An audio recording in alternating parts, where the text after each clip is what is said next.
And welcome everybody to the Pulse of Fins Nation. I am your host, Louis Sung, and joining me once again is my good friend and co-host, Ron Caniff, and we are joined by special guest, Alfredo Arteaga of 3 yards per carry, and we're going to go over every single thought process that's going on through the fan base this week. So, gentlemen, how are we feeling today?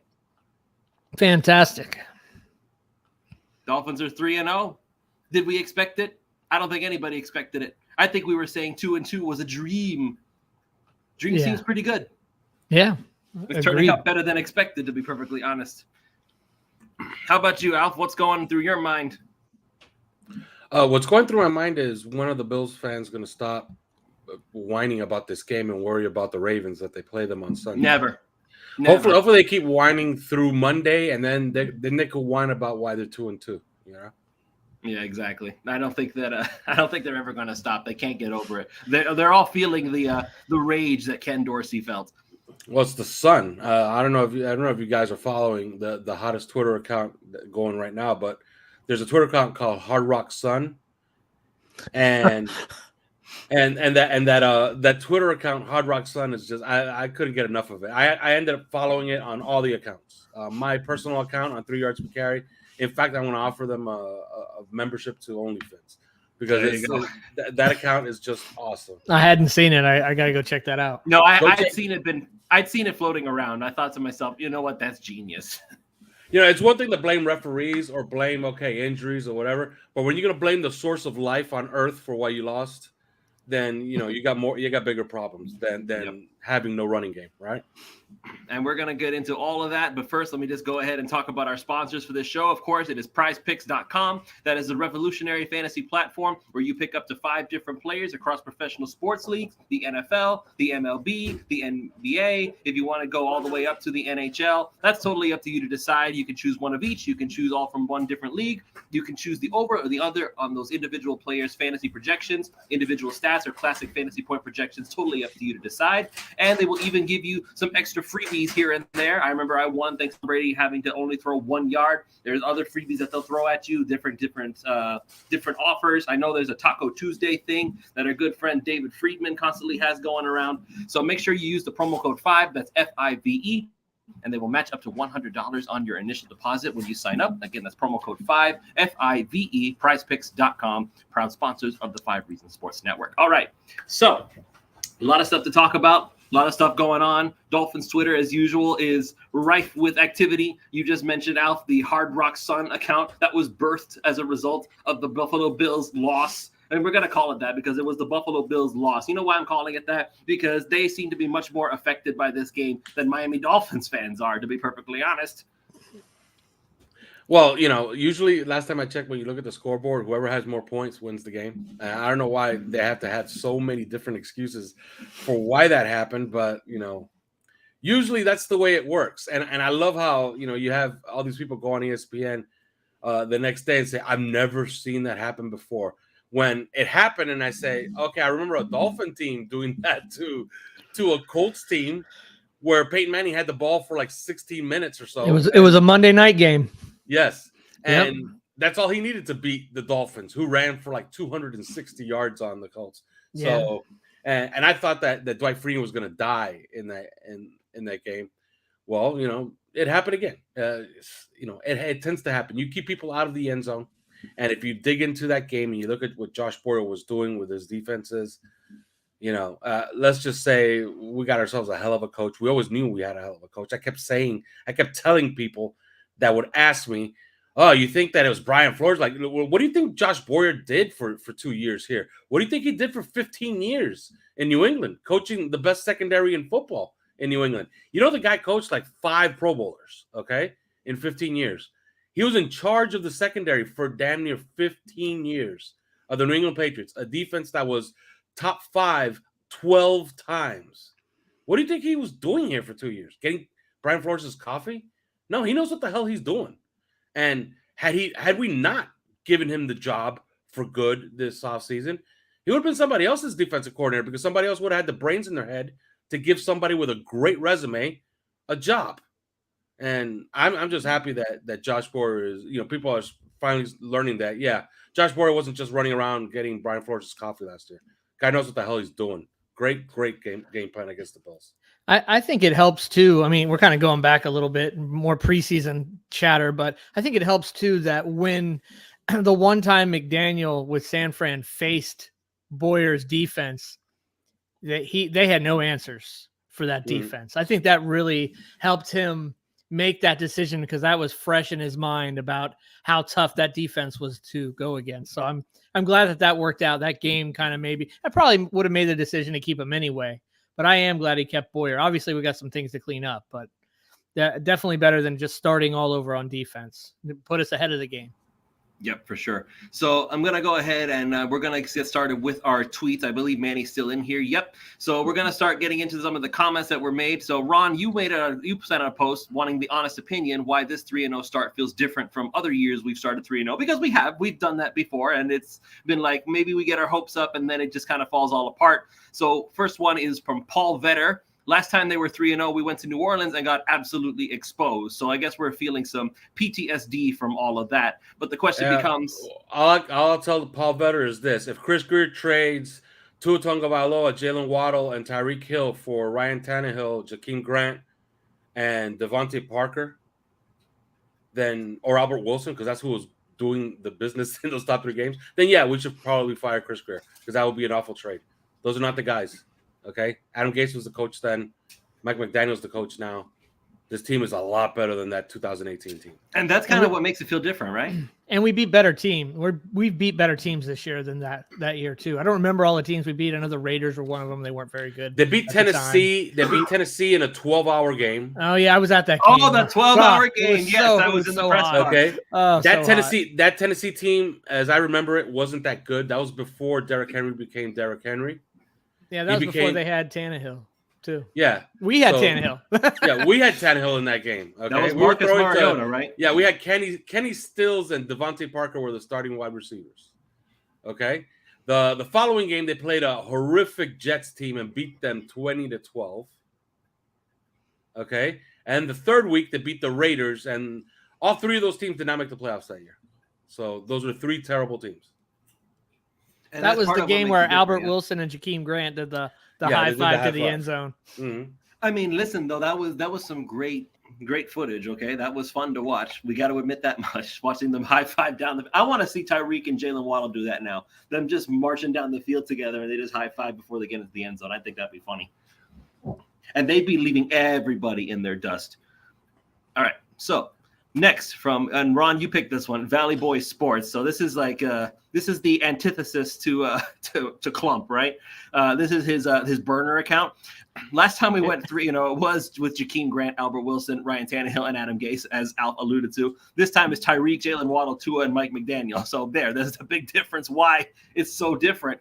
The level of talent, the personnel, the coaching. You could feel it in the air, like the very air itself, which, by the way, was absolutely roasting everybody in Buffalo. We're going to comment on that a little bit later, too. But you can tell just by looking at everything and how everybody's reacting to things that it's so much more different. And there's a palpable vision for what it is that is going forward now. The Miami Dolphins have the ability to beat these guys. Regardless, they had their injuries and stuff like that. But we can't judge what it would have looked like because they weren't there. It obviously would have been more difficult. Well, we're seeing are the extremes. Like a lot of the two haters, and let's face it, these are insignificant people looking for Twitter attention. Most of them, okay. Some of them are like Mike Tannenbaum, and evidently he's just mentally ill, okay. Because today he changed the subject. They asked him today, and I looked up the video because I was told, look at this video of Mike Tannenbaum and tell me what you see. He was asked specifically about Jalen Hurts and Tua Tagovailoa. And he answered the question as if he was not asked about Tua Tagovailoa. And he basically just went on and on for about 10 minutes straight about how Jalen Hurts is great. He's the guy, and they got to give him a new contract. Go fuck yourself, Mike Tannenbaum. Now, as far as anybody else, the haters on Twitter, we know what it took. It took Tua Tagovailoa to essentially be the greatest quarterback in the NFL for them to shut up. He has to lead the league in passer rating, lead the league in yards, have 9 touchdowns, 2 picks. He needs to lead the league in QBR. The team has to be 3-0, then they'll shut up. just don't pay attention to these people. All right, just don't pay attention. Oh, forget Keyshawn. Keyshawn did his power rankings, and he had the Dolphins at 7. That's fine. You want to think that there's 6 teams better than the Dolphins? That's fine. Like, I could agree with you. Like, there's teams that I think are probably better than Miami right now. You want to argue the Eagles? Sure, that's fine. We could disagree. You want to argue the Bills? We could disagree. But this guy put the Bills and the Ravens ahead of the Dolphins. And not only did he put them ahead of the Dolphins, he had them like 2 and 3. So you mean to tell me that the team you have 7 beat 2 and 3, but you got them 7? Well, they have MVP candidates at quarterback, and I guess in the NFL, the quarterback is so do we. That matters. Yeah. So do we. No, so do we, baby. So do we. He's a left-handed quarterback, Ron. And You so can't have a did the left-handed Eagles. quarterback as an MVP candidate. He looks so weird. It looks so weird. All right, Perfect Q wants to point out, we learned Sunday that Tua is a manster. The refs hate us. No more corner blitzes, please. And Flores seems even more incompetent. And please, for the love of God, no Teddy Bridgewater. I'll take that. I'll let That was Ron a terrible take drive. this one. Yeah, Ron, you could take this one. Yeah. We'll get to the tweet in a moment, Manny. Oh, okay. Yeah, that's Teddy Bridgewater drive. I mean, I've been talking all off season about how Alf, you were at every practice. I was at some of the practices, and when I saw Teddy play, I'm just like, man, I just don't understand why we're paying $10 million for this guy. I feel like we could. I just kept seeing Skylar outplay him every time, and I was hearing a lot of people talk about, oh, Teddy will be starting by week 5 or 6. If Teddy's starting by week 5 or 6, we're screwed. I mean, there's a reason why. I know that he was injured, but there's a reason why he's been on, 6 teams in 5 years? I think I have that right. I mean, really good quarterbacks don't bounce around like that. He was injured 5 years ago.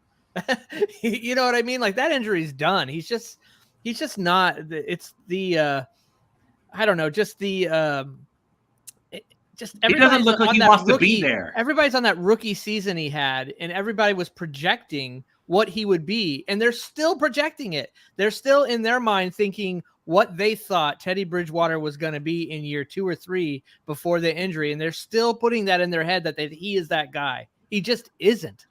Period. I mean, I'm nervous to see him play if it has to happen. If he had to play significant time. Yeah, Troy Stratford and the rest of the gang, we alluded to it on the post-game show. It didn't look like Teddy even wanted to be there. It's like, why are you throwing me out here against these Buffalo Bills? I don't want to be out here. It's too hot, man. It's too hot. I don't want to be out there.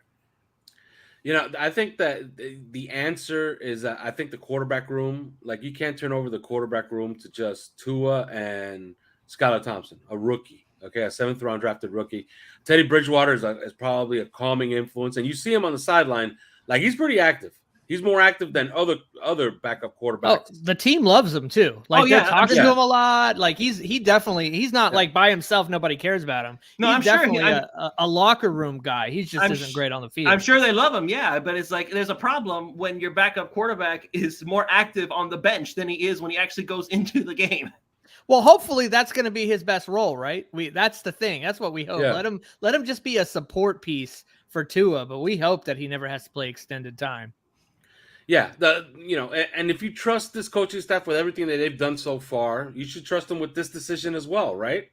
Like, they made the decision, look, we're going to have this veteran quarterback who we trust, that if we need him to win one game, he can go out there and do it. But as it's been proven in the NFL, and as the Patriots are about to prove, although who knows, maybe Hoyer's better than Mac Jones. Maybe he does Cooper Rush stuff. Yeah, but maybe he does Cooper Rush stuff. Yeah, like, Cooper Rush absolutely gets the hell out of the way, doesn't turn it over, and they win games. So Cooper Rush has figured out that backup role. If you have your backup quarterback starting more than 3 games, you're pretty much screwed. Let's face it, because it's very hard to ask a backup quarterback in the NFL to win 2 games. Which makes what Cooper Rush has done really, really impressive. But if you trust him with every other decision, I guess you got to trust him with Teddy. I kind of know Teddy's family, and I like that family, and they're ecstatic that he's with the Dolphins. He was in the running for the year that Ryan Fitzpatrick took the job here, but he wanted more guarantees as far as, look, you're not going to draft the guy and then I have to play wet nurse to him.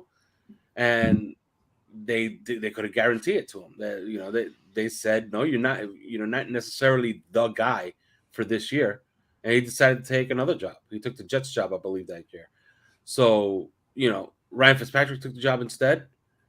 So I don't know. I think, if you're going to trust the coaching staff with every other decision, I would trust them with this one. But those 3 snaps were absolutely horrific. It just looked like he went into the game cold, like he forgot to warm up or anything, Yeah, and that was part of the frustration, was like he looked like he didn't want to be there, and that was why I was like, okay, I kind of want to see Skylar Thompson now, because at least I know he's gonna give it everything he's got. Yeah, and at least there might be some magic, Skylar Thompson could put off some magic. Of course, that would start the controversy all over again, I'm sure. But anyway, no, not with me. With sane people, no. All right, so we're gonna get to the tweet that Manny pulled up here. So Matty Big Crit says that the thing that he's very feeling about is we can beat anybody in any way, which I don't think people would have predicted in the offseason. Finns are also the best team in the league by a decent margin. I agree with half of that. I don't agree with the second half of that, because to say that you're the best team in the league, you have to feel like supremely confident that you're going to win the game when you walk in the door. There are still some doubts that we have about some teams. Like, we were doubting that they would be able to beat Buffalo, which they did. Barely, but they did. I was doubting anyway, and I convinced myself to pick otherwise, that they would beat the Baltimore Ravens. I knew they would beat the Patriots. That wasn't an issue. But Baltimore, Buffalo, if we face Kansas City, I wouldn't be particularly confident that we could beat them, because I have guys like a Patrick Mahomes that can turn the game around with a snap of his fingers even. So, but to say we can beat anybody, that I can definitely agree with, because so far we've beaten them with defense. We've beaten them with hyper offense like the NFL has never seen before. And we just beat them with some honest to God solid football in week 1. So yeah, I think we can beat anybody, but to say that you're the best team in the league, you have to be able to point at that team and say they're going to win, no questions asked. I can't really do that with fans on Twitter, and especially Buffalo Bills fans, for whatever reason. I think that they don't want to play in the playoffs or something. Like they're afraid of actually like having to play teams in the playoffs. Like they just want to skip to the Super Bowl and have the trophy handed to them without even playing a game. You know what I mean? But if you look at fans on Twitter, like they're obsessed with saying my team's the best right now. There's only 2 ways to measure who the best team is. When the regular season is over, whoever has the 1 seed at that time in each conference, those are the best teams right now. That was the best regular season team. Right. Or team. And then when the season is over, whoever has the Lombardi was the best team, period. They were the best playoff team. Yes. Okay. But for whatever reason, Bills fans are obsessed. Now Kansas City Chiefs fans, they see an opening like, no matter that they lost to the Colts, they see an opening to say, you see, well, we're still the best team in the AFC. Okay. Everybody just calm down. Let the season play out. Let's see after 17 games who the 1 seeds are. Then those teams could talk a little smack until the playoffs start. That's fair. That's a good way to look at it. For sure. I think Lewis. Very still. Lewis is staring into the camera, or he's. I think we lost him there. Okay, well, I'll read the next one. What it says, all right, Kalen writes, well, according to many people, we're not a good team and have just been lucky. Okay, yeah. Well, those are stupid people, obviously. Yeah, so, we know who they are. We've seen them on ESPN mostly. A couple on FS1. Still not buying. I actually seen people that said, let's see him beat Buffalo and then I'll believe. And then literally after they beat Buffalo, I still don't believe. Yeah, no, Skip Bayless had the best take out of them all. Of all the haters, Skip Bayless says, I'm not convinced that this is a playoff team. Okay, great, Skip. Yeah, but then he'll talk so highly of his backup quarterback in Cooper Rush and how amazing he is, but won't give Tua credit. It's funny. Yeah. It's funny. Here, I'll read this one here. I am not mentally ready for this. Hope is rising. Have to temper it. A losing streak could still happen.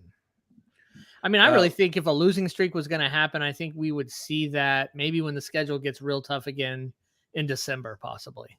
We got the Bills, we got the Chargers, we got the Niners, some tough games in that little stretch there. Kind of similar to the stretch we just had. Well, it's the NFL. So you have, injuries can always pop up, right? And injuries have a way of, creating their own narratives. And then at the end of a 3-game losing streak, you're like, man, the team really has sucked for 3 weeks. No, they haven't sucked. It's just they haven't had their best players out there because they've all been injured. That could happen at any time. So, I wouldn't harp too much on that. Is this the type of team that's just going to naturally go on a losing streak? I don't think so. Like, no. Okay, this is not the type of team. They don't have not nearly half the turmoil that they had last year. Yeah, they really don't have any turmoil, at least none that we're aware of. They just seem positive and ready to go. Hey, welcome back, Lewis. We were lost without you. We've just been sitting there staring at the camera waiting for you. This is why I didn't know what to do. This is why I have you as my co-host, Ron, because you can hold down the fort when I disappear. Is that what it was? I actually wanted to ask you a question out before we get to the next tweet. I saw you mention somewhere, it was probably OnlyFans. I swear one day I'm going to accidentally say OnlyFans and people are really going to wonder. But I swear it was in OnlyFans, by the way, $3 for the best Dolphins content you can get. And you had mentioned something about Joe Burrow hates playing against cover 6, but that's not really a defense that the Dolphins play. Could you explain a little bit to us novices what what is exactly cover 6 and why is Joe Burrow hate it, and why is it not really the kind of defense that we're accustomed to seeing from the Dolphins? Okay, cover 6. Do you understand what quarters is? Where 4 defensive backs, 2 corners, 2 safeties take each quarter of the field, right? Cover 6, kind of like doing zone defense in basketball in a way. Exactly. Yeah. Cover 6 is you have your safety, your off safety, and your deep safety. They got to be watching for dig routes and the go route. They let the go route go with the corner. The corner has to go deep. Okay. So you're basically playing corners, and the corners, the farthest out, if they take them deep, you run with them. Safety stay low to take the dig routes. And then your linebackers take away the flats. So essentially what you're doing is you're forcing passes to the middle of the field and cutting off the boundary completely. Joe Burrow has had a rough time with that so far this season.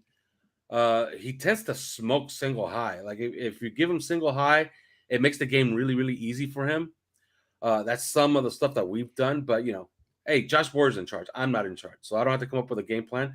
But I could see how they could have a lot of success if they switch things up and they start playing a lot of those coverages that the Steelers played, and more notably what the Cowboys played in week 2. If you look at that game plan was absolutely magnificent by Dan Quinn. If I were the Dolphins, I'd just take that game plan and just roll it out there against Joe Burrow, and it's probably going to work. All right. Thanks for explaining that, because I wasn't sure and just essentially you're just playing really, really conservatively on the back end, and you're letting 4 defensive linemen and maybe 5 rushers total go after the quarterback. And I don't think that Joe Burrow is Josh Allen. Like he's not a guy who's going to power out of a lot of sacks. If you look, they had Josh Allen for 11 possible sacks. Okay. They got him for 13 quarterback hits total. Mm-hmm. You get 13 quarterback hits on Joe Burrow, you're getting 11 sacks. That's true. He's not. I mean, he's obviously decent at evading coverage because he's had one of the best lines the entire time. Worst lines, the entire time he's been there. But he is definitely not Josh Allen. I mean, I think we have played the 2 sleekest kind of quarterbacks that are so dangerous in that way, so hard to bring down, so hard to get your hands on them. I mean, we didn't even touch Lamar Jackson. We couldn't even touch that guy. I think we've played those guys back to back and snuck out with wins. Not that Joe Burrow is a bad quarterback; he's an amazing quarterback. But you're going to see, in my opinion, we talked about how the Dolphins have found different ways to win. I know that you and Simon were having a conversation on 3 yards per carry where he felt the defense had to stand up. I feel more specifically, this is going to be the game. The line, we keep on hearing about how Jalen Phillips isn't getting there. Ogba's not getting there. Man, they're getting so close. And I think this is going to be the game where you see them go off and get Joe Burrow in the Cincinnati Bengals off the field, and you're going to see our offense go crazy. Because I think our offense is going to be on the field more than their offense this time. And I really think that that's going to help this be a high-scoring game for the Dolphins. Yeah, I think if the game is more ball control for Miami, it wouldn't shock me the least bit. They have to start running the ball eventually. The Bengals have a really good run defense. Doesn't matter. Get your run game going. You get your run game going, and then you get the little mini bye week. You start really feeling really, really good about running off a lot of games in a row here coming up. So I would look for a little bit more ball control on Thursday from the Miami offense. Wouldn't be surprised, or maybe just like quicker pass, kind of like what the Bills did to us. They were trying to quick pass us to keep their offense on the feet, keep their defense off the field, so they weren't running around chasing Hill and Waddle all day. Yeah, and in essence, it kind of worked. So everything was just like short inside. I think everything with the Bills have been that way since Dorsey's there now too. You just see they're working like the 10 yards. That's like what they're working all the time, not going deep as much. Maybe if we do more of that, we'll stay on the field a little bit longer, really help that defense. But I think the defensive line is going to get to Joe Burrow. I think that's going to be the difference in the game. And maybe I'm the only one who feels this way, but quite frankly, if running the ball is so important, I feel like we wouldn't have been scoring as many points as we have. I really honestly feel like let Tua test the secondary and see what happens, because for all we know, he could throw up another 400 yards on these guys. If all you have to do is just keep him safe, which they've been doing. Teron Armstead, for all we know, I don't think he has any danger of not playing in this game. Hopefully he plays. I think he will. Yeah, I think he will too. And Ethan even asked him after the game was over. He basically said, should we assume that you're going to play if you're questionable? Obviously, he was non-committal about it. He can't say yes or no because it's not ultimately his call to make. But you kind of got the impression that he's going to keep playing because it's obviously not really bothering him all that much, because he's still playing like a top-level left tackle. He's still shutting people out. He's not letting anybody get close to Tua. The only time he gets close is if he's beating Eichenberg or if you're getting past Greg Little, which, by the way, he still looks a heck of a lot better than Austin Jackson does. That job is never going back to Austin Jackson, and I am perfectly okay with that, to be if you rewatch the game and you watch Von Miller, they tried Von Miller over Teron Armstead, got nothing. They tried him over Greg Little, got nothing. Von Miller posted zeros across his box score with like one pressure. Yeah, wasn't that the one the there towards the end we were backed up in the end zone? Yeah, and he looped in on the inside, and that's what they give him a pressure for that. So, yeah, they're doing the job. Teron Armstead is as advertised. He's absolutely great. And Greg Little is very much not as advertised. What happened? That's an interesting question. Was he this good last year at Adam Gase and not Gase? It was skip the coach Brian there, Flores. buddy. I know. Brian Flores. I've already forgotten about him. He's gone. I don't want to think about him anymore. Was he really always this good at right tackle, and just Brian Flores refused to say that you could get into the game because he was just that committed to Jesse Davis? Well, if you remember last year, Chris Greer made a trade to get Greg Little. Okay. And then that's why I figured he was going to get playing time. He didn't. And then let's compare from last year to this year. Okay. Last year, Chris Greer makes a trade and brings in Greg Little. Greg Little then proceeds to get absolutely buried the entire year on the bench, and nothing happens. Like, you never got to see him really play enough to determine whether he's going to be good or not, right? At any position. This year, this coaching staff comes in and immediately anoints Greg Little as the swing tackle, and throughout camp is never moved off of his position as the backup left tackle and the backup right tackle consistently. So that tells me, okay, they really, really, really like this guy. They see something in him. Lo and behold, you see him press into action. He performs well. Really well. Really well. Yeah. Like headline, he could easily be the starter well. Oh, yeah. The headline is, this staff knows what the hell they're looking at, and the previous one did not. I agree, because if you think about it, before it even started, like even during OTAs, it was TA, Eichenberg, Connor Williams, which everyone was griping about Connor Williams playing center. And he's having a Pro Bowl year. Let me interrupt you here. It's been 3 games, okay? It's only been 3 games. Connor Williams is headed to the Pro Bowl. No ifs, ands, or buts about it. He is having a spectacular year as a center. Yeah, he might be actually better at center than guard, because he's cleaned up the penalties too. I think he might have had one, maybe. I might be wrong on that. It's been Hunt, and it's been Austin Jackson, and then Greg Little. I mean, he was that way in OTAs. There has been no juggling. So clearly McDaniel knows what he sees in players and where they fit and how to coach them there and how to get the most up. Like nothing we've had in the last, 17 years in Miami. or 12, 13 years. I mean, we had some good O-line play in 08, 09. Wait, By the way, there's a great started comment. to some great comments that I want. Yeah, there's a great comment in the chat by Perfect Q. He says Connor Williams is still Okay, no, he where is it? Oh no, Dolphins craze. Would Dolphins AJ be craze. would AJ be a better left guard than Eichenberg? Well, that's the luxury you're affording yourself, right? When Austin Jackson comes back, they have some versatility now, right? Eichenberg slips up a little bit. You have a guy that you could probably plug in at left guard who's played the position before. So, you know, it's odd, but they've actually gained depth by having Austin Jackson get hurt. Because now they know Greg Little can play right tackle, no questions asked. Okay, but right underneath him is Alan D, who's asking, is Robert Jones not better than Eichenberg? Basically saying he can't be worse than Eichenberg. There's Robert Jones has one severe issue. He's kind of slow-footed, and on this offense, you want guys to be able to run better. And Eichenberg does give you that. Eichenberg gets out on the edge. There's some examples in this Buffalo game and in the Baltimore game too. That screen that they ran to Waddle for the first touchdown against the Ravens. Go watch that game again and watch that play. Eichenberg had a really nice block on that. Eichenberg runs about 15 yards to hit a block and then hits it and smashes it completely, opens up that lane. As Teron Armstead also got a beautiful seal, and Waddle just walks right into the end zone. So Robert Jones's issue is, he's slow-footed, and that's a problem if you want to play in this offense. That play was probably like when we wonder about, and I'm not a professional analyst, right? But when we think about, does coaching matter? When you have the same, let's say you don't have all the same guys because you have Williams and TA now, but you have three of the same guys, and you wonder, does coaching matter? The technical skill, the timing, everything the offensive lineman had to do to make that touchdown happen. There's just no way you could tell me any offensive line we've had in the Philbin era, in the Gase era, and the Flores era could have pulled off coaching those guys to have success on that play.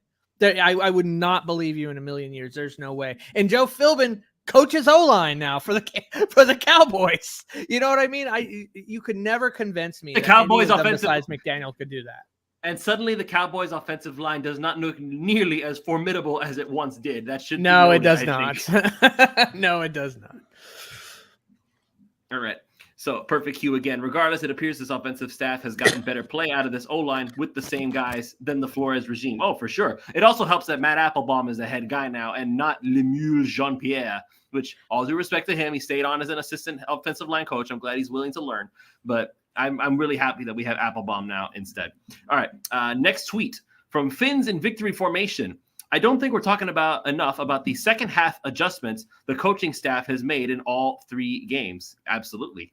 The second half adjustments that the Dolphins are making have been phenomenal. You can tell just by how much better the Dolphins seem to perform in the second half. Things don't go that way. They quickly make an adjustment and they able to get some things going. If they hadn't made such a drastic adjustment in the Baltimore game, we wouldn't have gotten anywhere with that. We've got nowhere. We would have lost. Defensive adjustment in the second half against the Ravens. I mean, they were just stoning them. They allowed that one long touchdown run from Lamar Jackson. And that was just it. The Ravens couldn't do anything.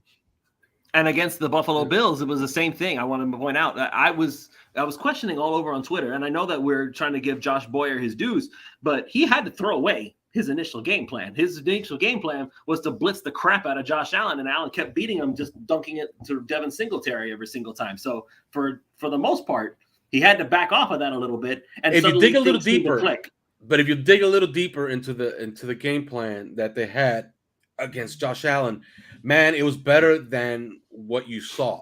Okay, because what you see is the 90 snaps and the 400 yards passing, and that's pretty good. Because 400 yards, I'm sorry, you hold every quarterback to 400 yards on 63 passes. You did your job, okay? No, yeah, I get that for sure. Because the problem is that people stare at the 400 and get mesmerized by the 400. Okay, forget that. Forget about the 400. But what if I told you, because you get the 63 attempts, right? What if you cut that in half and make it 32 attempts, 200 yards? Are you happy with that? Yeah, absolutely, and I think everybody would. Well, that's what Josh Allen did. You know what I mean? That would be taking an MVP caliber, maybe best quarterback in the NFL, and making them pedestrian. That's what the Patriots defenses, when they were good, did to good quarterbacks for years. They were even doing it like a couple years ago. They were making Mahomes and Allen and these good quarterbacks look pedestrian. And that's what they did with Josh Allen. Had the Dolphin defense played perfect, let's say perfect, you're talking about they would have smashed that Bills offense. If they had gotten their hands on some of those interceptions, that would have been a completely because they different game. legitimately dropped 4 interceptions. They got their hands on 2 others. Okay, one was just one hand really high with Phillips. Forget about that one. That was just a PBU. Okay, that's not going to be intercepted. But let's say they get 4. Let's say they get the 4 that they got 2 hands on, right? And they just merely tackle. Man, they could have had like a 8-10 sack day with 4 interceptions. Would have been a monster game against Josh Allen. They had a great game plan. Great game plan by Josh Boyer. It was more conservative, but with a lot of tricky looks that induced a lot of throws by Josh Allen. He was smart enough though to not get fooled into throwing to the second level. Because notice all his go look at his passing chart past 15 yards. And that's where all the near interceptions almost happened. All of them. So, man, I thought Holland was going to get that one. God, I thought Holland had that one. No, what about the one that Brandon Jones completely broke on and then just dropped because it hit him right in the chest? Yeah. So that was one I was looking at as like, okay, maybe the blitzing is kind of a better idea than I thought it was. But what that was Josh Boyer showing Josh Allen a look and trying to induce certain throws. He got those throws and his guys almost picked them off. So Josh Boyer almost looked even better than he already does. So great game plan. And let's hope that he replicates it because they're going to need to, because this is a really, really good offense on Thursday night. I just want to say one before we move on to the next tweet. I just want to say one more thing about the adjustments. Before the season started, they asked Adam. Dang it, Adam! Oh, you did it too. Karma. See, it's the ghost. We have our guy, the ghost of Adam Gase. He's here somewhere. He's haunting us. They asked Mike McDaniel about what he thought the Patriots were going to do, and he was honestly, kind of. I mean, obviously, he's not going to tell us. Well, I think they're going to do this, and this is what we're going to do. But you could see that he really wasn't sure what the Patriots offense was going to do because they didn't have a fullback anymore. He knew they were trying to install this zone stuff, but that was a mess. So he really didn't know. So he said, we're going to watch him for 2 series, and then we're going to make our adjustments. And if you think about it, the Patriots had success running on us for 2 series, and that was it. They couldn't do any more after that. And if you really think besides 2 kind of big runs, the one from Lamar Jackson and the other one, we are stoning people with the run defense right now. This is the best. It's being completely not talked about. It's just not being talked about because there's so many other great things happening. The Dolphins rush defense is like seriously good. I know that there's a couple big runs that have kind of thrown it off, but you can't take those away, but you sure can see. Man, that's a lot of why those 4th and shorts, 3rd and, some of the 3rd and short stuff I feel better about than when they go 3rd and long, because I feel like they're going to stuff them. And when they start to get down into the end zone, no one can run the ball on us down there in the red zone. Nobody. It's been phenomenal, the job they're doing with the run. And that's all been on adjustments that they're making. Can we extend Zach Sealer again before it's too late? I know. Yeah, we ain't going to get by paying him as little as we paid him this time, though. Whew. All right. From corners, I think that's what it says there. It's a little blurry. We have probably had the toughest 3 games to start the season in the NFL. The Patriots, then 2 of the MVP favorites in Lamar Jackson and Josh Allen in back-to-back weeks, which, makes it even more impressive that the Dolphins are able to do what they're doing. They're not battling scrubs this time. I don't know I think the Philadelphia Eagles are the only other team, Manny's Eagles. They're the only other team in the NFL that are currently undefeated. Yes, Manny, we see you. If you want to hop in and rebuttal, be my guest. But I feel like the Dolphins have had a tougher schedule than the Eagles have had on their road to 3-0. That's just my honest opinion on that. Yeah, I would say so. Who the Eagles play this week? The Jags. You're on mute, Manny. This notion again, right? You only play the teams that are on your schedule. Yeah, it's very fair. First they said, watch out for the Lions. They look really good because of Hard Knocks. We won the game. Then they said, oh, look at Kirk Cousins and that new offense. Did you see Justin Jefferson? Oh, my goodness. They're going to destroy the Eagles defense. Did you see what they gave up to the Lions? We took care of that. Then the following week, oh, no, but Carson Wentz has been regenerated by the new high-powered offense by 3 wide receivers, one of the best in the league. Have you seen Dawson? Have you seen McLaren? Have you seen Chris Samuels? Regenerated. Oh, the Eagles can't do that again, and they did. Listen, credit to Tua. But let's also enjoy this moment with Tua and Hurts, man. Two young quarterbacks in this league that are actually proving a lot of naysayers wrong. And Built by Bama. whole battle between Eagles and Dolphins. Let's just enjoy the moment, man. There's 17 weeks of this. We're only in. Come on. Like, I think come on, Manny's. I think Manny's trying Hey, to make Manny- friends with all the people Manny, I attacking don't know him why on you're- his Twitter. Manny, I don't know why you're all excited talking to me, because I'm the guy who picked the Eagles and the Dolphins Yeah, I know. to lose I'm- in the championship games. I guess I'm talking about Dolphins Twitter. They don't seem to get out. That's of what my the show's DM. all about, man. The show's based on Dolphins Twitter, man. Well, who are No, the they can't Eagles enjoy playing? this. Who are the They can't Eagles enjoy playing? this. They want to compare everything with everything else. I'm like, oh well, Jalen Waddle's way better than Devontae Smith. Okay, and what's your point? Well, AJ Brown, he's getting one-on-one coverage. Have you seen Tyreek Hill? He's beating the cornerback and the safety. Okay, what do you want me to do with that? What do you want me to do? Oh well, we have Byron Jones coming back with X. I'm like, okay, and we got Darius Slay and James Bradbury, which has been pretty damn good. Like, Yeah, and what by do the you way, want to say to that? And a lot of those questions, like, look, I always thought that Devonta Smith was better than Jalen Waddle coming out. I wanted Devonta Same here, Smith. same here. And you know what? That was my pick I would too. gladly say this. They're both so different, but they're both so good. But Waddle, to me, though, has the yak, has the ability of just making you sit still in a move. Devontae can go up there and get it. You know, like we have seen it. But Waddle, just another beast. Well, Yeah, but they're that both post- different, though. They're yeah. both different. Like, They're different guys, and like, who's going to be better? Let's talk about it in 10 years, right? You know what I mean? This is what I mean. Who gives a shit? Who gives a shit about power rankings, man? It's week Everyone. 2. Like, what the heck? I don't care about power rankings. Like, talk to me week 9. Talk to me. Listen, me and Ron had this conversation after week 4 or 5, maybe even 6. Every team is now definitely on film. Now you can see what they can do, what they can't do, and what they go by to win games. If I'm here waiting on to see what's our first punch. What is that? Where is that game where this offense goes to SHIT, and what's the counter to it? Because this is I what think this both is teams. about. This is what I think both teams are mirror images of themselves. Exactly. Okay, They repeat one another in a sense. Strong fronts. Okay with the linebacker core, but strong secondaries when you think about the defenses, right? And both offenses are being pushed along by their two receivers and the by quarterback. the two receivers. And listen, and I know some Dolphin fans don't like the running game, but it's gonna get there eventually because you can't. Come on, the weapons that are now being shown. At some point, somebody's gonna want to take each other out, and at some point, coach is gonna realize, listen, I have to realize that I need a running game. Like, I can't go through week by week thinking that I don't need to run the football. Not to mention, you got to protect Tua. You know what I mean? Can you envision a Dolphins team? Like, imagine the offense as is now, and I want you to think about that San Fran offense in the Super Bowl and the way they ran the ball. Just the things they did with the run game.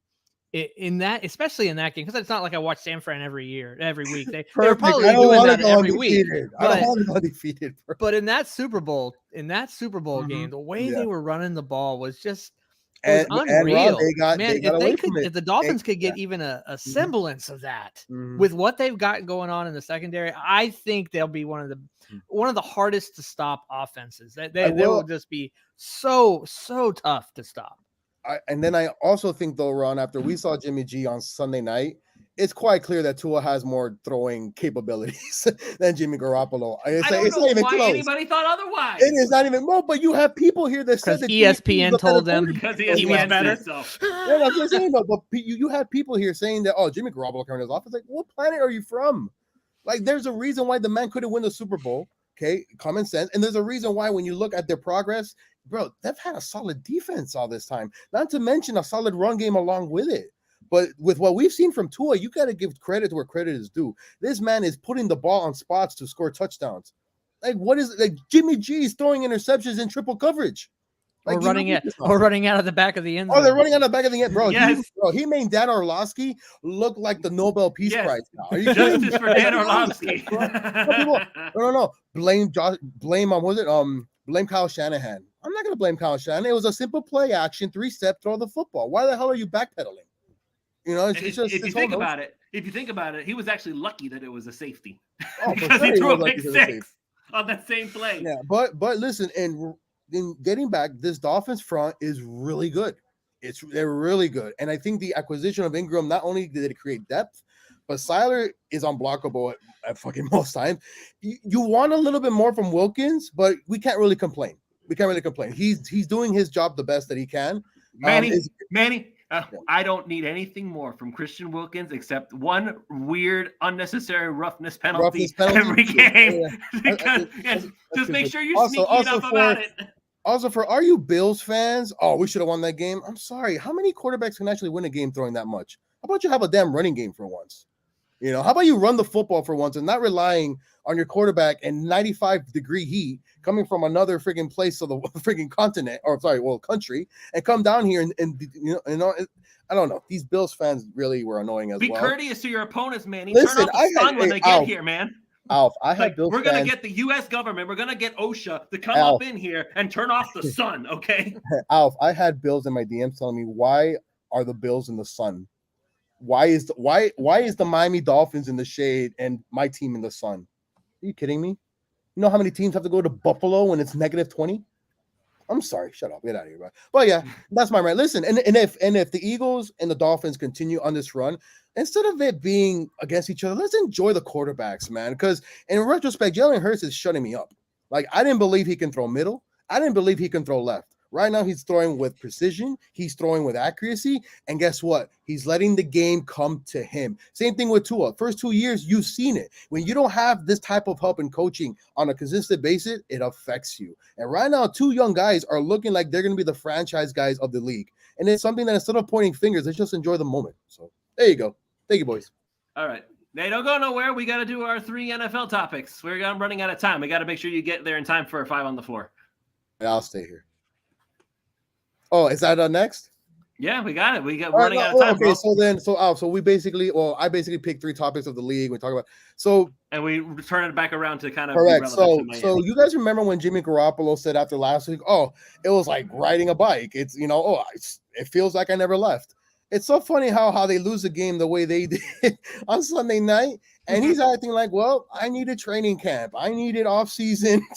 I needed, to look more of the playbook.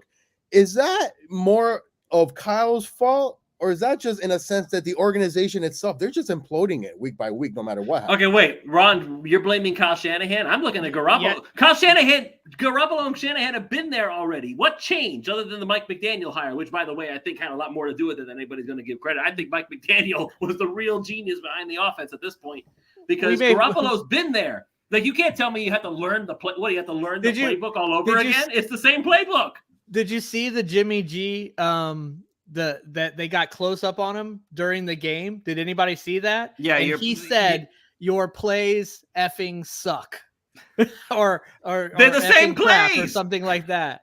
But I think the way they treated Jimmy G in the offseason, the way they tried to move away from him, obviously it's the same playbook, yes, but they wouldn't give him the playbook. He really wasn't in the facility. He wasn't in OTAs. They didn't want anything to do with him. They tried to just kind of sit him and ignore him, hoping they could trade him. And then when they couldn't trade him, they just said, oh, okay, we'll go ahead and make you our backup because now we're realizing that Trey Lance sucks.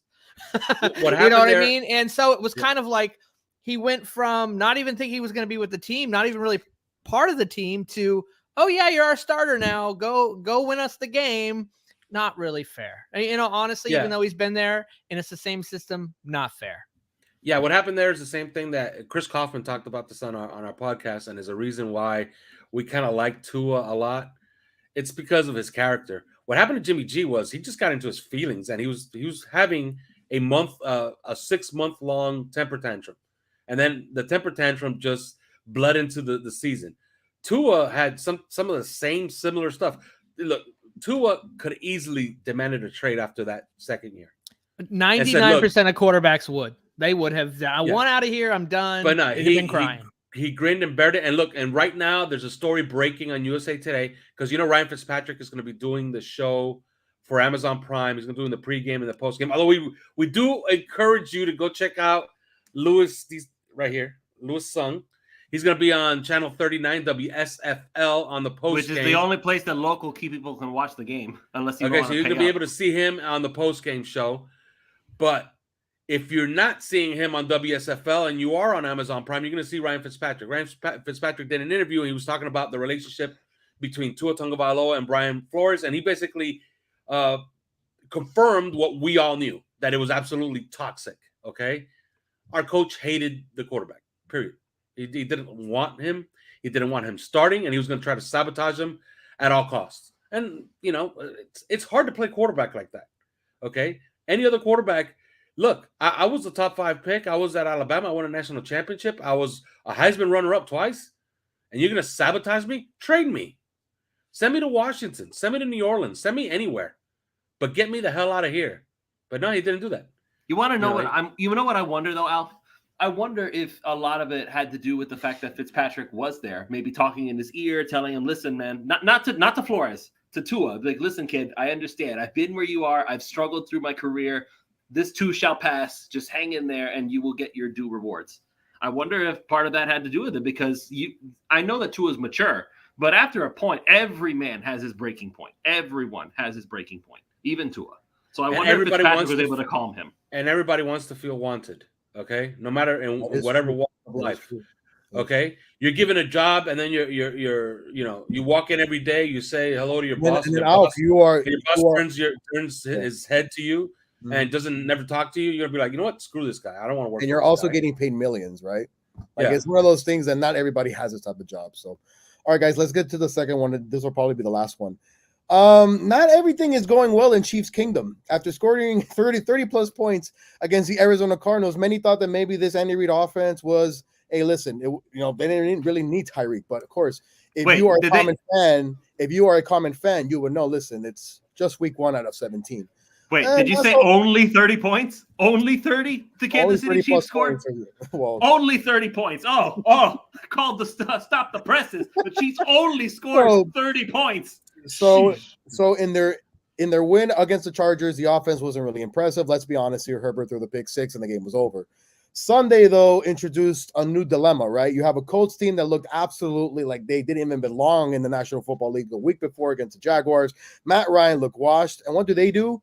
They beat the Colts. They shut them out basically on 3rd down. So the Chiefs can't even move the football. Special teams miscues. And not the biggest thing, though, I think here is the halftime little scuffle there between Mahomes and Mahomes. And then you don't even see Andy Reid. Andy Reid approaches in the very end to say a couple of quotes to Patrick. What is it that you guys feel maybe about this whole thing? Of course, it's just a small situation. But it's a guy in where we believe can be not next Tom Brady, but he's one of the top 3 quarterbacks in this league without question. He's won a Super Bowl. He won it very early, got a giant contract. But this offense seems to be a little skittish, right? Offensive line not doing so well. Travis Kelce hasn't been himself, and you see that scuffle. Can the Chiefs actually still success in this offense, or are they eventually going to say, well, we miss a guy like Tyreek Hill for that reason? I still think that Patrick Mahomes is going to have a great season. I think he's going to have, and his team's going to win a lot of games. But they used to have one of these. You see, where you could press it. The only thing theirs used to say easy, and now it says no. Right? So now when they say, holy crap, we're down 6 points. Can I throw a slant and somebody can go 80 yards with it? And all of a sudden they hear, no. In triple coverage too, Alf. In triple coverage, by the way. So I promised Dolphin fans this because I told them this. Look, I still think Patrick Mahomes and that team is going to be somewhere around there at the end. You're probably going to have to go through them to get to the Super Bowl if you want to get to the Super Bowl. I still think Patrick Mahomes is one of the best 2 or 3 quarterbacks in the NFL. He's going to have a monster year. But I told Dolphin fans this, and I really do believe this. There's going to be a game this year where Tua's not going to look all that great. But he's going to throw a slant for like 8 yards somewhere, and Tyreek is going to take it 70 yards for a touchdown, and then they're going to win a game like 19-16. And at the end of the game, you'll say, "Wow, we won," and Tua didn't play all that great. But you know what happened? They had that easy button that they could press. Mm-hmm. You know what I mean? That, to put it in like Vegas terms, over the years, there's been very few players that are worth a full point in spread if they are not in the game or in the game. And Tyreek Hill, to this point, and I don't know if they would consider that now with Miami, but at his time in Kansas City, he was one of those players. There's not been many throughout the years that are non-quarterback.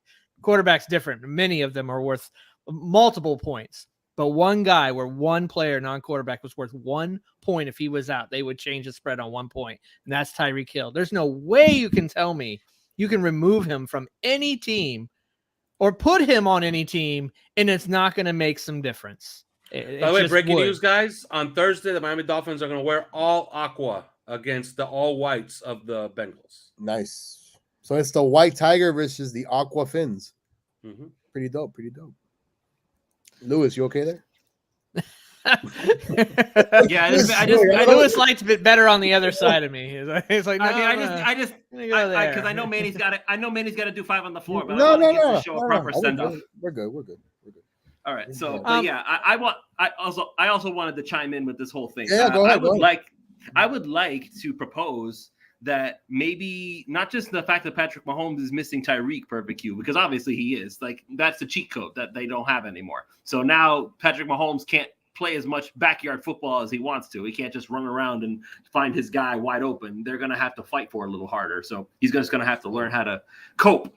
But I would also suggest that maybe that little squabble is part of why Eric Bieniemy still does not have a head coaching job in the NFL. Because maybe he tends to grate on some nerves, kind of like a certain Brian Flores did while he was in Miami. Maybe. I don't know. That's a possibility. Maybe. That's the rumor. Yeah. I think, though, for me, guys, is that when I see this type of situation, especially with the whole office itself, like me being an Eagles fan, I remember when we had McNabb and he had James Thrash, Todd Pinkston, Chad Lewis, like a bunch of no names, but yeah, he was able to move the offense. So when I looked at Mahomes, I'm thinking, okay, so Andy's probably going to go back to that type of scheme in a way, spreading the ball around. But what's difficult is the players. More breaking news from Cameron Wolf. He covers the Dolphins for NFL Network. Dolphins are leaving ahead of time. They will not practice tomorrow here in Miami. They're leaving tomorrow morning for Cincinnati. Because they don't want to. Yeah, exactly. I'm like, I don't want to. Well, I mean, that would be an interesting little exercise to practice in that weather. Like, there you go, play the mud bowl all over again. But yeah, that's a good idea. Yeah, for sure. Of course, Tampa Bay's practicing here. Yeah. So what's up with that? Yeah, but remember, they could practice inside the roof. You know what I mean? Yeah. So that's true. So my basic concept was those type of athletes back in 04, 03, you can't compare them to the athletes today. Right, they're much quicker and faster, and they're just going to create more. You know what I'm saying? It's like a whole different type of generation of ball. So maybe, I don't know. I truly feel that maybe they thought they had a game plan going, but I didn't think they didn't realize, well, what's the backup once it starts to get, not really cohesive. And of course, you face a Cardinals team that you ended up blowing out of the water, right? Your hopes are high. But the last 2 weeks, especially with this quarterback, this offense shouldn't be struggling in all retrospect. But we shall see what happens. But Lewis, I think your point there of maybe the reason why Eric Bieniemy hasn't gotten a head coach. I mean, there has to be something to that, though, right? I mean, it's been too long, too many years, not enough interviews that we know about, and yeah, so for sure. I know what the fun topic is, and I won't say it outright, but it's like there has to be more to the story. It can't just be that, it's what you look like. It can't be just that. No way. I mean, listen, I know so many Commander fans that are just tired of Ron Rivera, right? But it's been 3 years of a 3-year rebuild. But then franchises like that have been going through so much, especially with their ownership.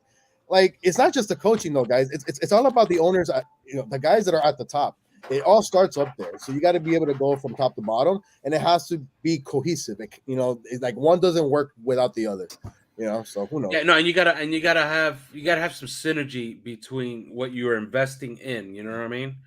Like, for example, the Chargers, they got Justin Herbert. So what do they give him? They give him a defensive coach, head coach, who's probably crazy. Okay, who goes for every fourth down.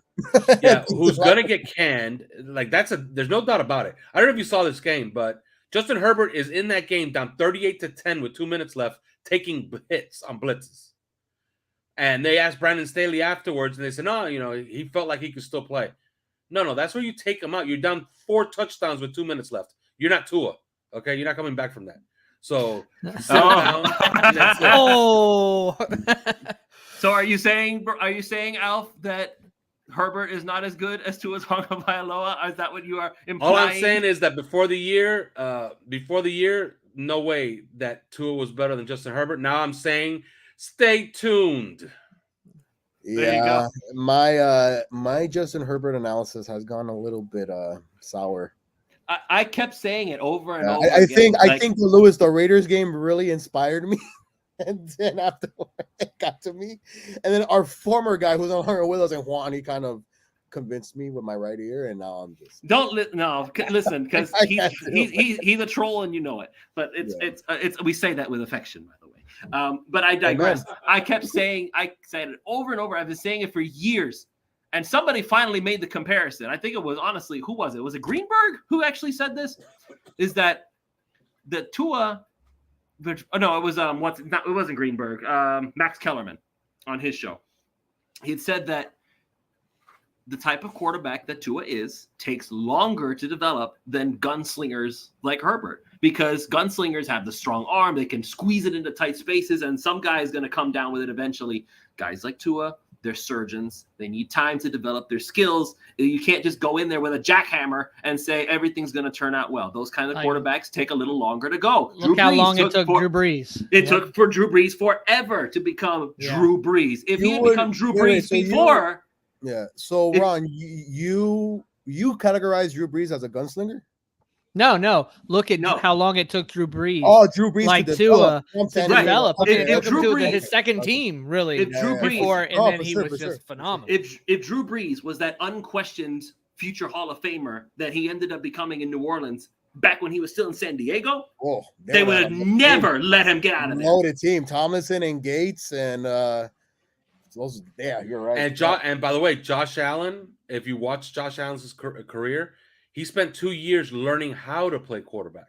Okay, because he basically was just taking a shotgun snap, seeing somebody open. Okay, I'll throw it to that guy because he looks open to me, or I'll just run. Alf, if you look at Josh Allen first 2 years highlights, he's shocked putting the football at the target with no accuracy.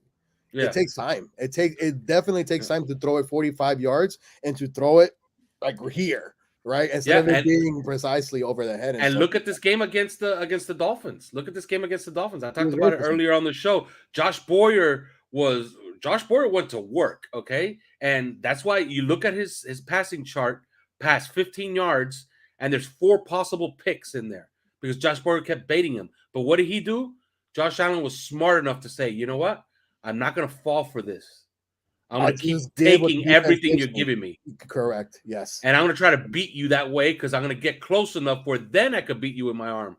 But he couldn't, because Dolphin defense played really, really well. But it was smart. It was a smart game by Josh Allen. I do want to say this, though, guys. I'm going to keep saying this.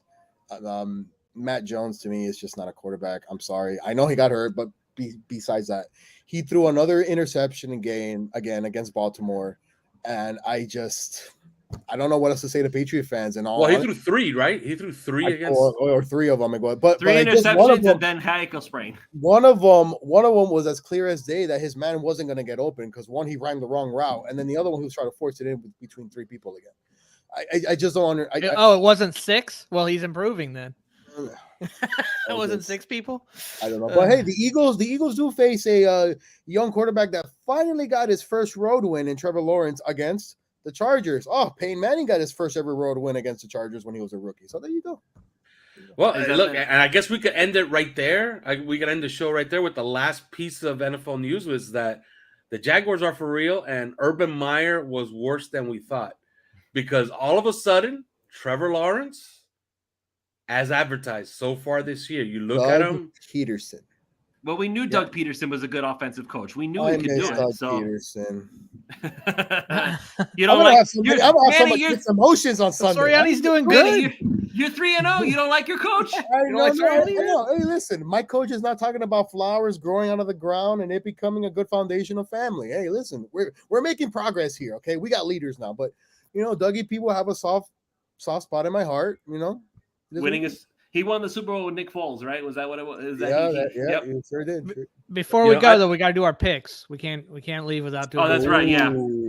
I'm glad. Thank you for reminding me because I was like, I'm watching the clock and I'm like, I know Manny has to go, but he's you're good. Out. Let's keep going.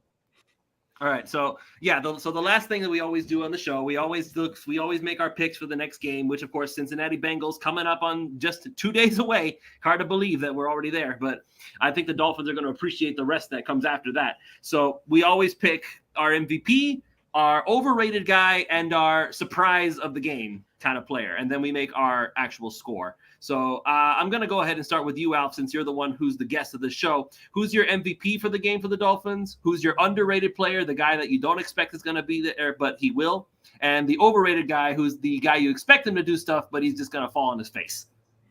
Okay, I'll go with the overrated guy. I would say, that's a good question.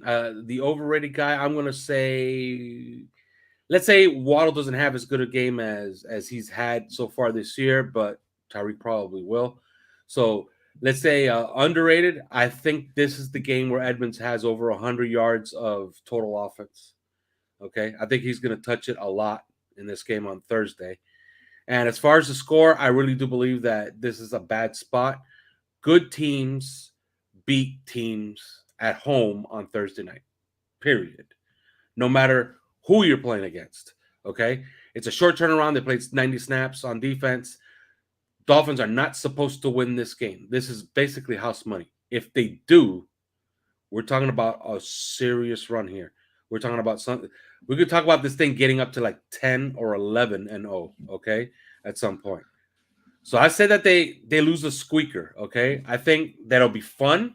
I think Burrow and Tua are going to have nice highlights. It's going to be a pretty game to watch. I think both quarterbacks play really, really well, but they fall short by 3 points. Let's say Cincinnati 27, Dolphins 24. Okay. Ron, who are your picks?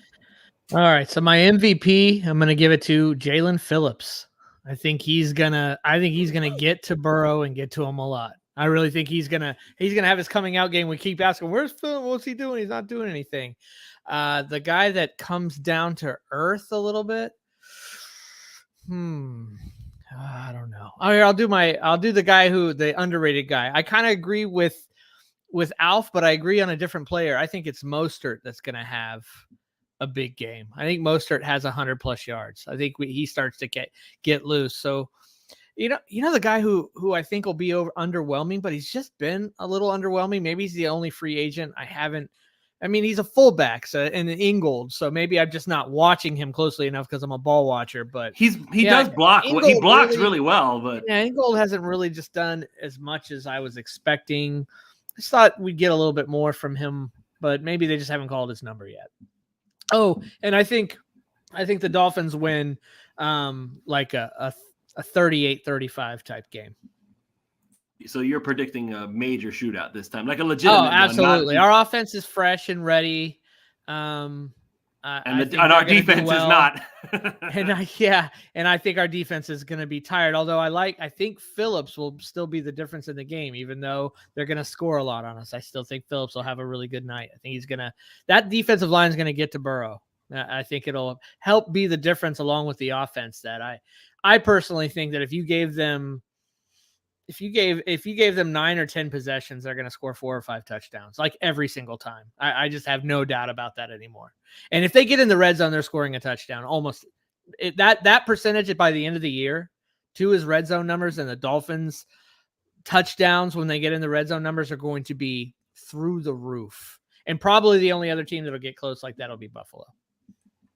All right. And so now I'll make my picks. Ron, I'm inclined to agree with you on the underrated guy. The running backs haven't done much, but the reason I picked Raheem Mostert over Chase Edmonds, because I get that Chase Edmonds was the guy they chose near the goal line against the Bills, but it seems like they're favoring Mostert with most of the between the 20s. And I'm assuming it's because maybe Edmonds provides more versatility. Maybe he's better at catching the football out of the backfield. So maybe you have that option for Tua. Yeah, they haven't done enough of that, by the way. As far as not to interrupt you, but when people say that it's a game of inches, I suggest everybody who has the All-22, go check out Mostert's run in the fourth quarter where he gets like 11 yards. If you remember, it's like a counter play. If Tyreek Hill hits his block, Mostert scores from 40 yards out. And so, but that's what I'm thinking though, is that Mostert, He's Don't running do the that, Alf. I lost my only price pick because of that. Don't do that. If you watch the Now I play, know how you feel, Lewis. Now I know how you if feel. you watch the play, Hunt pulls, hits his block. Terran Armstead walls off his guy. Durham Smythe knocks the guy completely out of the screen. Mostert beats the linebacker. He has one guy to beat. The guy who's in front of Tyreek Hill. Tyreek Hill never touches the guy. But If was that Tyreek Hill gets a that wasn't block- for a lack of trying though, right? Like he tried. He at least tried. Well, Tell me he tried. just missed. He put his hands out and he's like, I'm not blocking very well here. So run around Okay. me and make the tackle. So All right. instead of, it would have been a 45-yard touchdown instead of 11 yards. But Okay. that but, close. But that's why I figured that Mostert's going to be more of an impact player for the Dolphins than Edmonds. He just seems to be getting more carries with actually running the ball. That's why I think he's going to end up doing more. My overrated guy, I'm going to go on defense, actually. And I think that the overrated guy might end up being Xavier Howard. He's hurt, he's tired, and Jamar Chase is no joke. So I think he might end up getting whooped a little bit just because of those reasons. Because, again, hurt, tired, not a good combination. So, and Jamar Chase, I'm sure he's itching to show off against a top-tier corner again. My MVP for the game, you know what? It's going to be the guy that I think he's going to have to be the MVP if we're Dolphins have any chance of winning this game, is Tua. We're going to need Tua to go blow for blow with Joe Burrow, just like the olden days. And he needs to come away with a win. I really feel like this could be, because they keep moving the goalposts, right? They keep moving the goalposts over and over and over again. If it was the Buffalo Bills, they were too hurt. Oh, the Ravens, they were too hurt. The Patriots, they don't have Tom Brady. It's always the same nonsense. What are you going to say about the Cincinnati Bengals, who, to my knowledge, they're fairly healthy. They have Joe Burrow, who is still their guy. They have all three wide receivers just hanging out there doing their thing. And Tua manages to go point for point with them. And this comes down to my prediction. Ron, I kind of like your numbers. I think this could be the shootout that we've been waiting for, to see if Tua really can run this offense to all the way to the end zone over and over again. I'm going to go with a score. I'm going to say they win by a touchdown. So that would be 28-35. I think Tua ends up putting them over the top, and they score the touchdown to win the game. Defense ends up putting it away with a few seconds left as the Bengals desperately try to get down the field one more time, but fail. So that's what I'm going to think. Tua is going to have to be the MVP for this game if Miami's going to have a shot against the Bengals. And I think that's what ultimately might happen. So I'm picking Dolphins to win this game because they're riding that high. They're confident in themselves. They have high morale. Mike McDaniel is an offensive genius that Zach Taylor is not. I'm sorry. I don't trust Zach Taylor. Like, you don't go from a crappy coach to a good coach overnight. That's what it's seeming to look like in Cincinnati to me. So that's my opinion. I think that's what's going to happen. Any final thoughts before we call it? Unless, Manny, you want to give your guys. Manny, you had something? I don't fall for these things. I'm not giving no prediction. No, you don't do predictions for your. What's the prediction for your Eagles, man? You did prediction last week. My football team, first of all, I have never done that, and I will never do that. No. You did prediction last week. Okay. No, but if I go the wrong way, I'm gonna get chewed out in my DM. Listen, I've already had people call me a coward today. I don't care. Listen, I think the Dolphins defense, it's quite clear what they're about.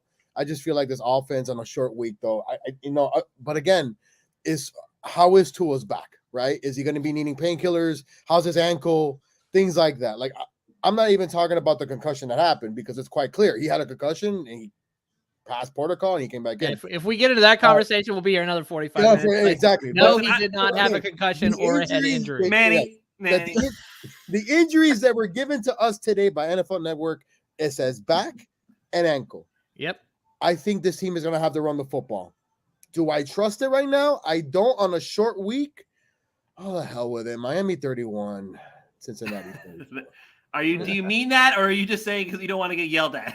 He just doesn't want to get yelled at. I don't trust Joe Burrow right now. Joe Burrow is like Carson Wentz. They get the football and they pack and they pack and they pack. And it's like, listen, either their mind, their line is not going to block good for them, or they really have it in their set. Like, oh my God, like I really don't know where to go right now. I'm telling you, both quarterbacks have horrible offensive lines. Both quarterbacks can't run the football right now. Wait.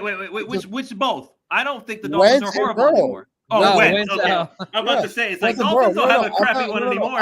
I am comparing this offense in a sense to Carson Wentz's offense, where they got still wide receivers, but they can't run the football in order to balance themselves, right? Which I think this is where all this Jets hype needs to go away.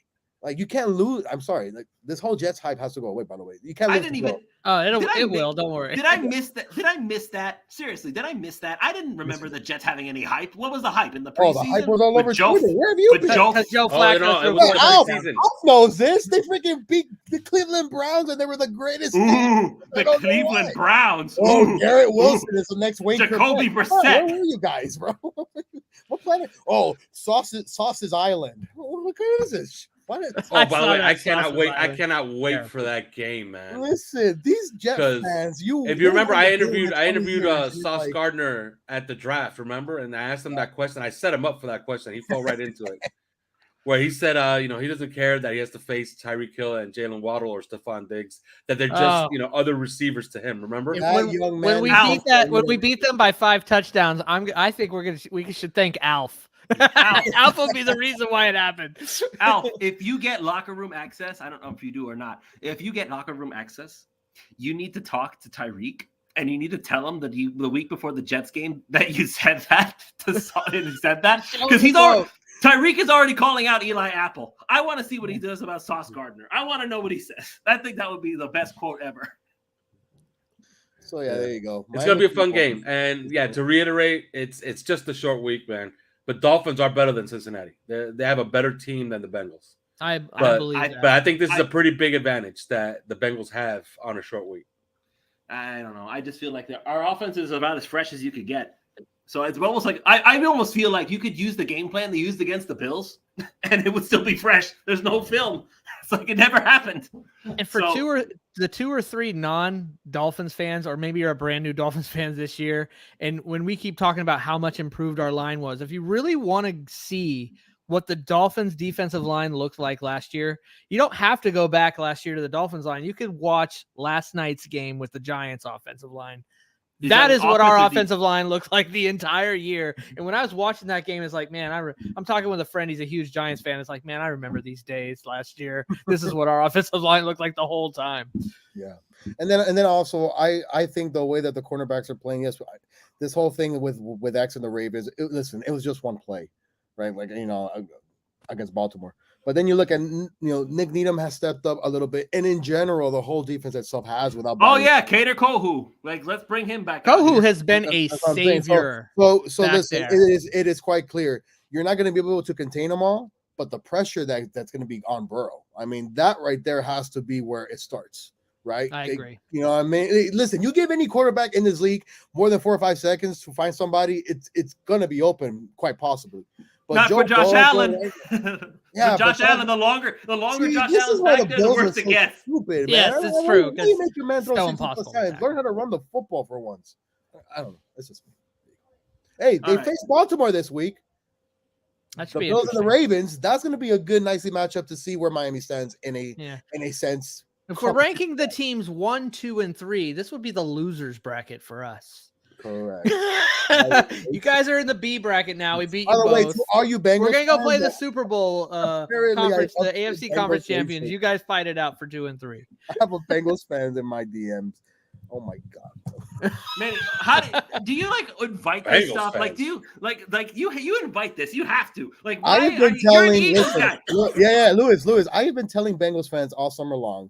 Stop saying you're gonna come back to the Super Bowl. I made it to the Super Bowl in 2004. And we lost. And I thought we were going to come back with T.O. and McNabb and company, and we did it. Took us over 16, 17 years to finally go back and win it. So stop feeling so, oh my God, we're coming back. We have the greatest thing since Tom Brady. And nah, dude, it takes effort and work and commitment to do it again. And I'm sorry. It's like this team I feel like this whole franchise thought to themselves, we're fine. We made it to the Super Bowl. We have the quarterback of the future. We have the wide receiver of the future. We just need to patch up our O-line, and it's fine. It's not that easy, man. This is a game of professionals, bro. People get paid. What do you think this is, Madden? Yeah. And So by the they're way, pretty mad at me. My by the defense because of that. by the way, that patch that the Bengals thought was going to fix everything. Lyle Collins. Bro, Peters looks way better Hey, than him right now. look, And he plays. I was like going back to March because that's where all the fun happened in the off season. Do you remember the Dolphin fans that were pissed off that they didn't get Lyle Collins also? Correct. I was Yep. Alf. I was Yeah. one of them. I was like, Lewis how can was you one let of them. that go? I know that for a fact. Lewis was one of them. Hey, you talk about nailing our free agency with this. I know we're trying to wrap this up and go home, but we could talk about Dolphins all night, right? Except for Manny. He doesn't want to talk about Dolphins all night. No. But you talk about a year where we appear to, through 3 games, have nailed our free agency. Yep. I mean, on the defensive side, really, Melvin Ingram, right? That was the big one. I know that we signed Trey Flowers right before, and he hasn't really played much yet, but Melvin Ingram. But obviously Hill's pretty much a no miss. But TA, Armstead has been, man, dude's just a wall at the tackle.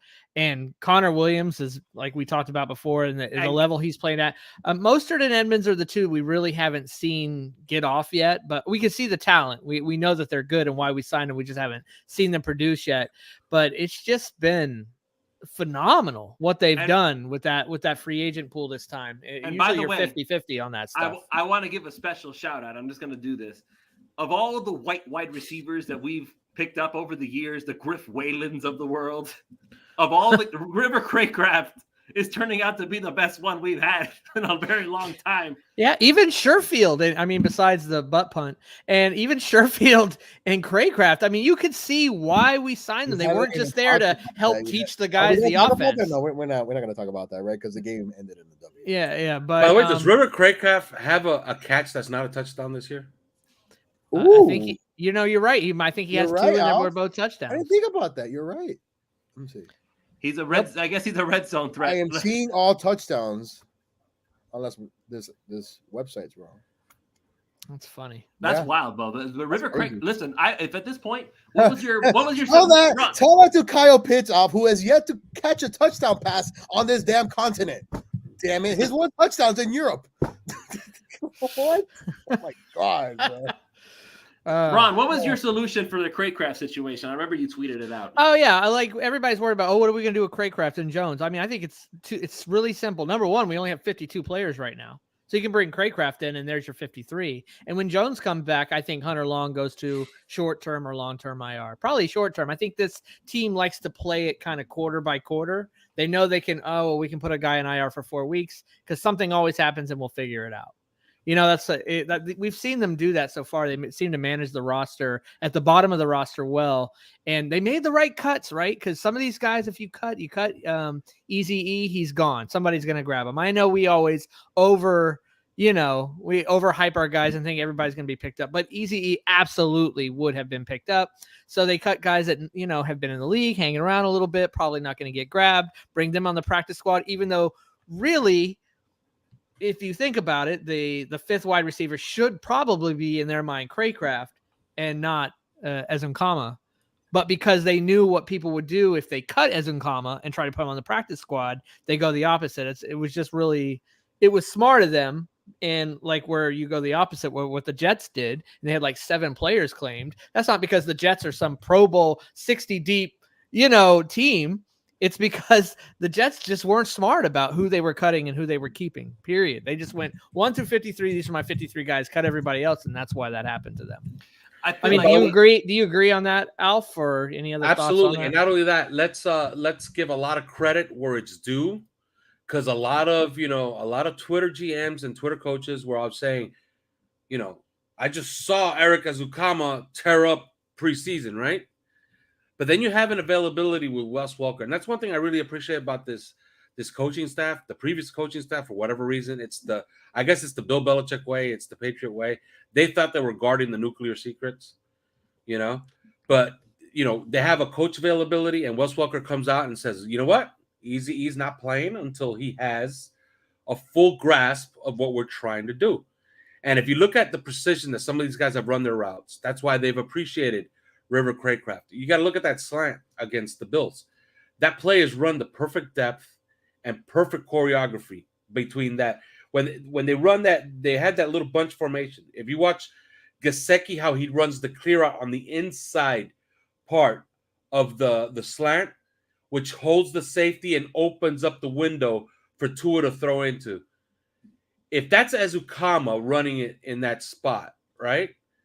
Maybe he runs it a little short and the window tightens and then Tua gets picked. You know what I mean? So I absolutely appreciate what this coaching staff is doing, especially with the young guys. That's why you don't see Eric Ezukama suited up on Sundays until he has a full grasp of everything. He just won't play. But I guess what I was hearing in the offseason is bearing true. Like this could be a redshirt year for him. It just is. And I think McDaniel hinted to that too. He goes, and it was towards the very beginning of the season, and he was talking about the rookies and Eazy-E, and he said, "Yeah, I wish I could better explain the plight of the rookie offensive player or skill player in this league." Because something I'm paraphrasing, but something to that effect. That made me instantly think, I don't think we're going to see as good as he's done in preseason a ton of Eazy-E in the first half of the year. Yeah, and they reiterated it. Wes Welker reiterated that, obviously.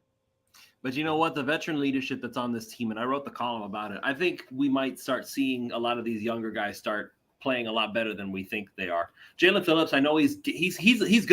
He's good. I truly believe he's going to be the next Jason Taylor. But I feel like he needs that Jimmy Johnson wake-up call, I think, to finally get home. He's going to get home Thursday night. Yeah, he's not playing terrible. He's just slightly missing, but he's creating pressure. He's doing his job. But I said this on the podcast, and I said it on OnlyFans as well. I spoke to Bryant McKinney once. If you guys remember who Bryant McKinney, he played offensive line. I remember. I remember. For 1 year. But he was a 6-time Pro Bowler, I believe, for the Minnesota Vikings. Yeah, he was good. And the only reason he isn't in the Hall of Fame is because he played in a conference with Willie Roaf and Larry Allen and with Orlando Pace. So he couldn't make more Pro Bowls.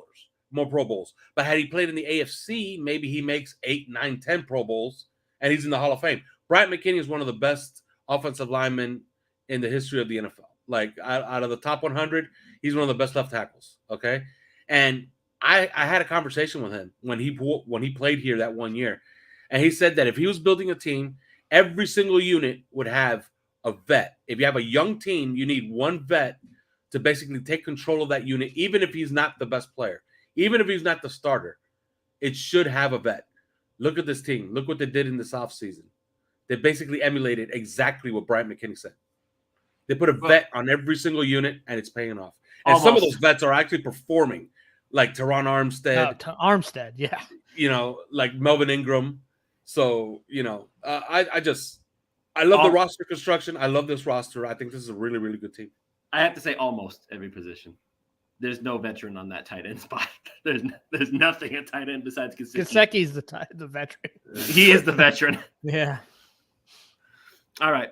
So this has been an awesome show. Alf, I want to say thank you for coming on with us and providing your insight. It's always we always learn something when you're on the show.